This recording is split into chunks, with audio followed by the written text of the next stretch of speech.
Hey, see that big blimp? What's the Brotherhood of Steel? Why are they here? Myrna. You. Well, I suppose we can do business. Let's see what you have. A bit of...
Well, well.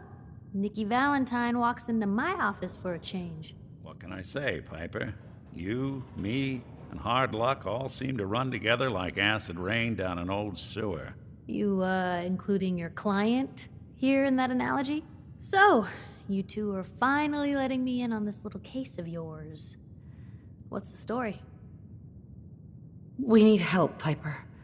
This man named Kellogg kidnapped my baby. But that wasn't all. He was working with the Institute. He gave them Sean. The Institute. Oh boy. I've been investigating these creeps for over a year now. The Commonwealth's boogeyman. Feared and hated by everyone. True enough. Sometimes they snatch people in the middle of the night, and sometimes they leave old synths behind to remind us that they're out there, but to this day, there's one thing nobody really knows. Where the Institute actually is. Or how to get in. Exactly. But there's one person who has to know, right? The guy who just handed them Sean. Kellogg. Huh. Man like that would have had access. In and out. But we both know that angle isn't going to work. Because he's dead. So, a murderer and a kidnapper gets his brains blown out by an avenging parent. Huh. Be a great ending if we didn't still have the biggest mystery in the Commonwealth to solve. He wasn't gonna talk. Even if I had a way of bringing him alive. Gets his brains blown out. Huh. His brains. You know, we may not need the man at all. You're talking crazy here, Nick. Got a fault in the old subroutines? Look, there's a place in Good Neighbor called the Memory Den. Relive the past moments in your mind as clear as the day they happened. If anyone could get a dead brain to sing, it'll be Dr. Amari, the mind behind the memories. I hope you're right, Nick. Let's see. I guess we're gonna need a piece of Kellogg's brain. Enough gray matter to bring to Amari and find out if this is going to work. Jesus, Nick. Gross. Seriously? I know it's grisly, but what choice do we have? We got no leads, nothing. That old Merc's brain just might have all the secrets we need to know. Actually, I think I already have something. Kellogg had this thing attached to his head. Cybernetics, huh? We may have just won the lottery. Whether we're riding this crazy brain train or not, we can't all go running across the Commonwealth, so who's coming with you? I have to go to the memory den either way, if I'm going to introduce you to Omari. But if you want to head there together, just say so. It's you and me, Nick. Let's get going. Don't worry. We're gonna get your boy back. Just a few more steps. While you two are out, I'm gonna do some more research. I'll be here if you need me. And by the way, at some point, you owe me an interview. I want to hear how this whole story got started.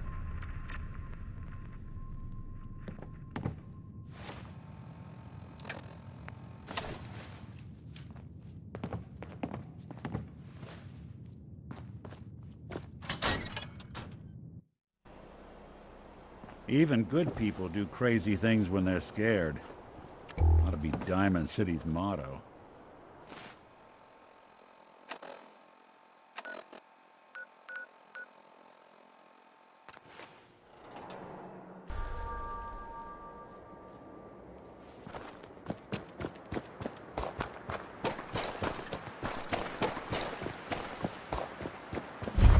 They're sucking down a lot of rats.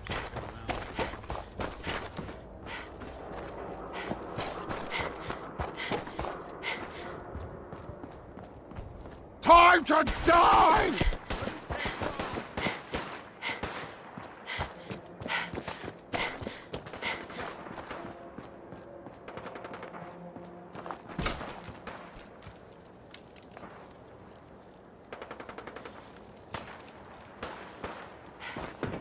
Lock and load!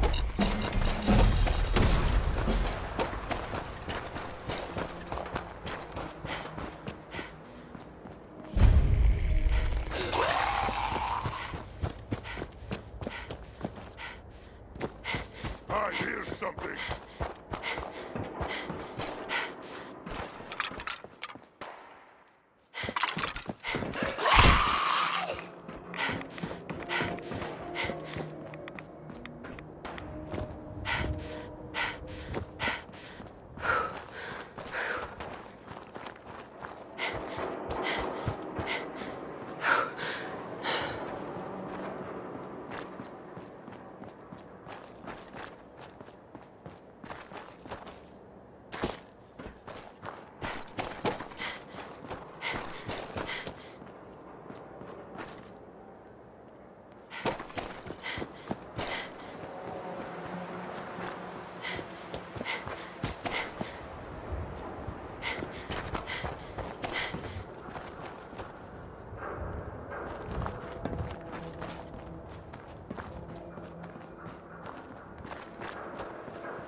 Gotta be joking.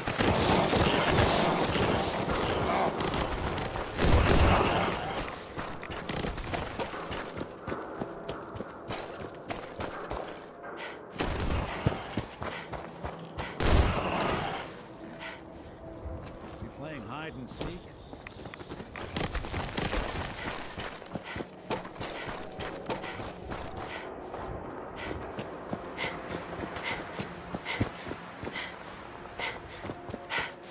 Someone there?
Well, well, well.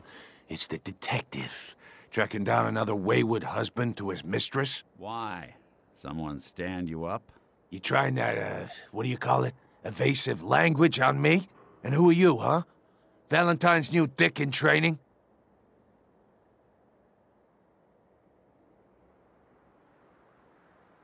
We're hiring, but I don't think you'd measure up. Don't be like that. You just got the look of someone who's in the market for a little insurance. Insurance. I'm listening. That's right. Insurance. Personal protection, like.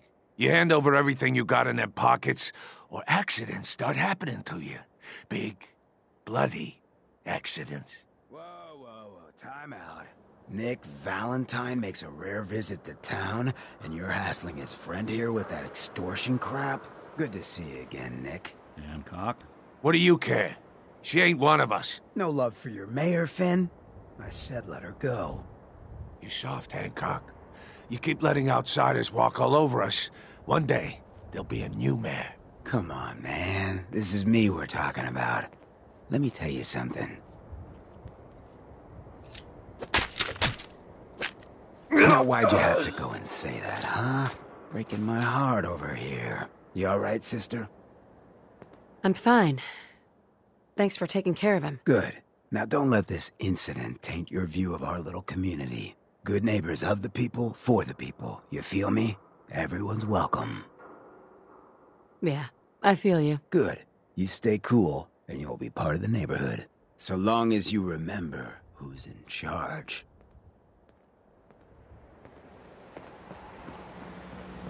Well, hello.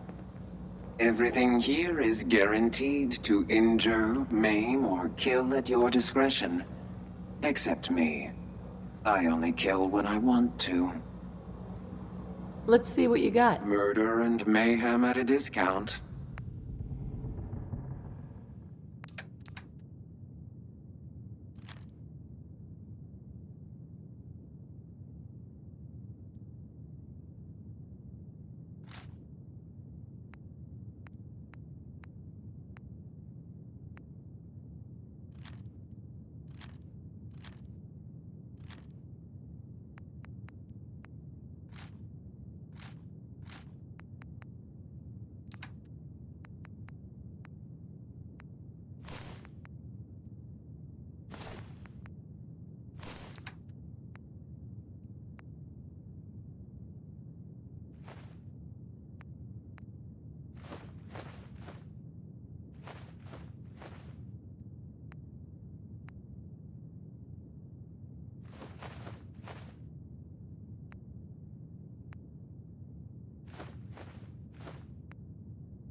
Well, Mr. Valentine. I thought you had forgotten about little old me. May have walked out of the den, Irma, but I'd never walk out on you.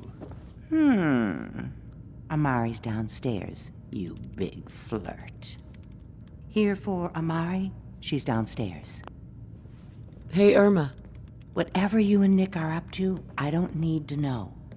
Just don't let the big metal softy hurt himself, all right?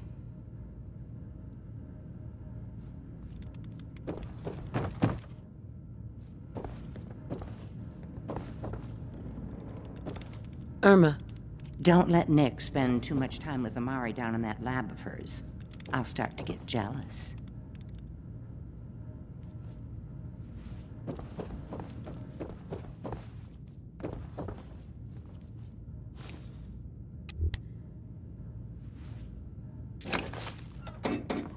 You get caught pilfering around here, you don't get thrown in the pen. You get thrown in a grave.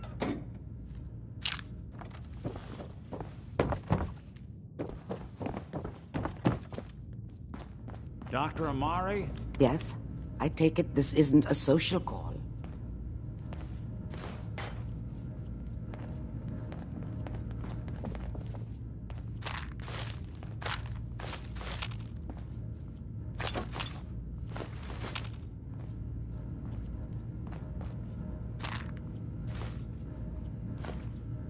Excellent.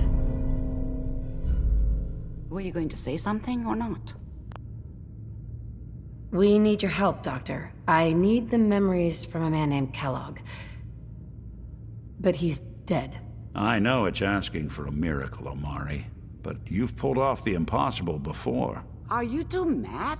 Putting aside the fact that you're asking me to defile a corpse, you don't realize that the memory simulators require intact, living brains to function. Please.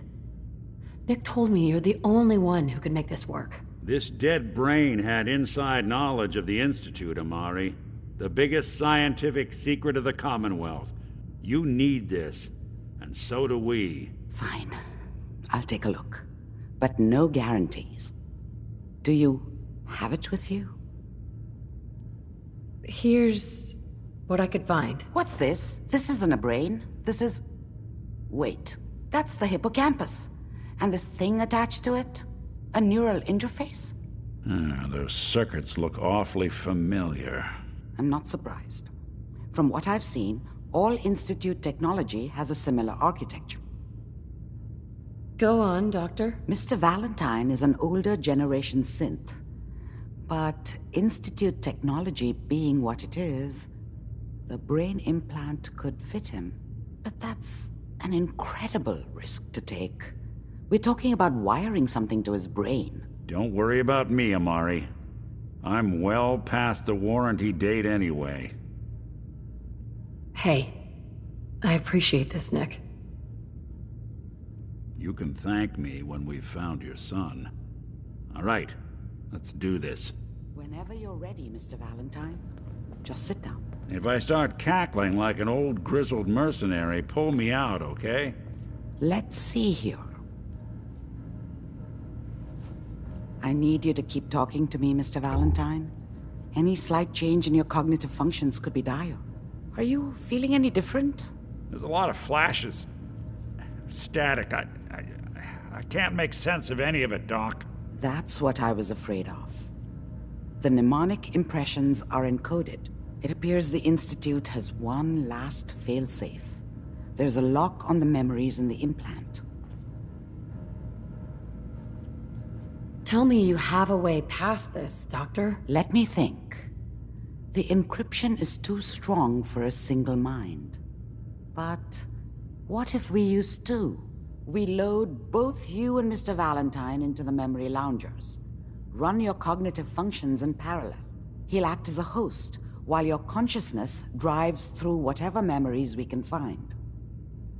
All right, let's get started. Just sit down over there, and keep your fingers crossed. See you on the other side.